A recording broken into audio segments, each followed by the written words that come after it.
সম্মানিত উপস্থিতি, গতকাল আয়োজিত ৩ নং চরমোহনা ইউনিয়ন কর্তৃক আয়োজিত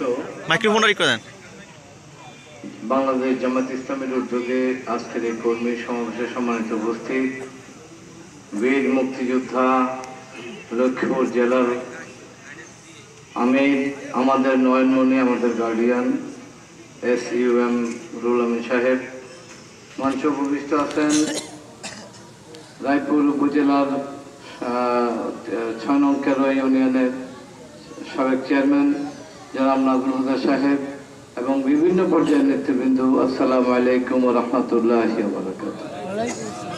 আপনারা ইতিমধ্যে জেনেছেন আপনাদের এই ইউনিয়নে একজন শহীদ আছেন। এই ইউনিয়নে একটা শহীদের পরিবার আছে।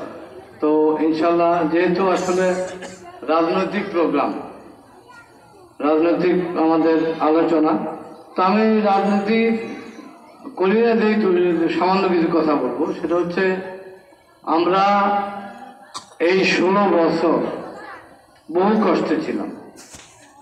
আমরা আসলে এই 16 বছরে অনেক কিছু দেখছি, রক্ত চক্ষু দেখছি, অন্যায়ভাবে মানুষকে জেলে ঢুকানো দেখছি, অন্যায়ভাবে মানুষকে ফাঁসি দেওয়া দেখছি।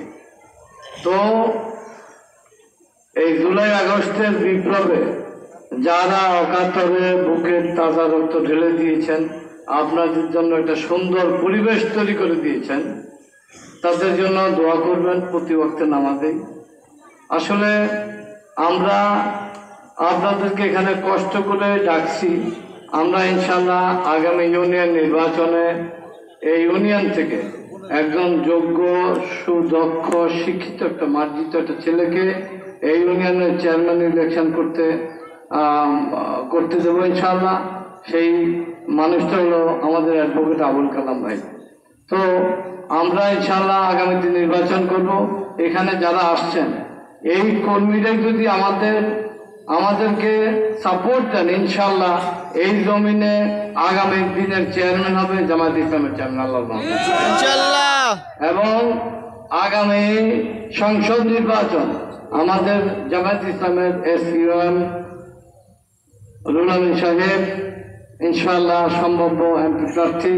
আমরা আমাদের জান প্রাণ দিয়ে অক্লান্ত পরিশ্রম করে ইনশাল্লাহ লক্ষ্মীপুর 2 আসনে আমরা SUM রুহুল আমিন সাহেবকে বিজয়ী করে আমরা ঘরে ফেলবো ইনশাল্লাহ। তো এই জমিন শহীদদের জমিন, এই জমিনে শহীদের রক্ত আছে, এই জমিনে শহীদদের রক্ত আছে। আপনাদেরকে এই শহীদেরা রক্ত দিয়া আপনাদেরকে কথা বলার মতো উন্মুক্ত করে দিছে। বিনিময়ে তারা তাদের জীবন দিয়ে গেছে, আপনাদেরকে উন্মুক্ত ভাবে কথা বলার স্বাধীনতা দিয়ে গেছে। আমরা আসলে, আপনারা দেখছেন এই শেখ হাসিনার লাস্টে আমাদের আন্দোলন ছিল 1 দফা পদত্যাগ, নাকি? আমরা চাইছি 1 দফা পদত্যাগ চাইছি। আল্লাহ আমাদের সাথে আরেকটু যোগ করছে দেশ ত্যাগ। আমরা কিন্তু শেখ হাসিনার দেশ ত্যাগ চাই নাই। আল্লাহর জমিন থেকে আল্লাহ তাকে দেশ ত্যাগ করাইছে, পদত্যাগও করাইছে, দেশ ত্যাগও করাইছে। এই জালিম থেকে শিক্ষা নিতে হবে আমাদেরকে, এই জালিম থেকে শিক্ষা নিতে হবে। এই জমিনে যত শাসক আসবে, এই শাসকরা যদি এইরকম অত্যাচার জনগণের উপরে করে, এদের পানিশমেন্ট এরকম হয়। আল্লাহ নমরুদ থেকে, ফেরাউন থেকে আমাদেরকে এইভাবে দেখাইছে।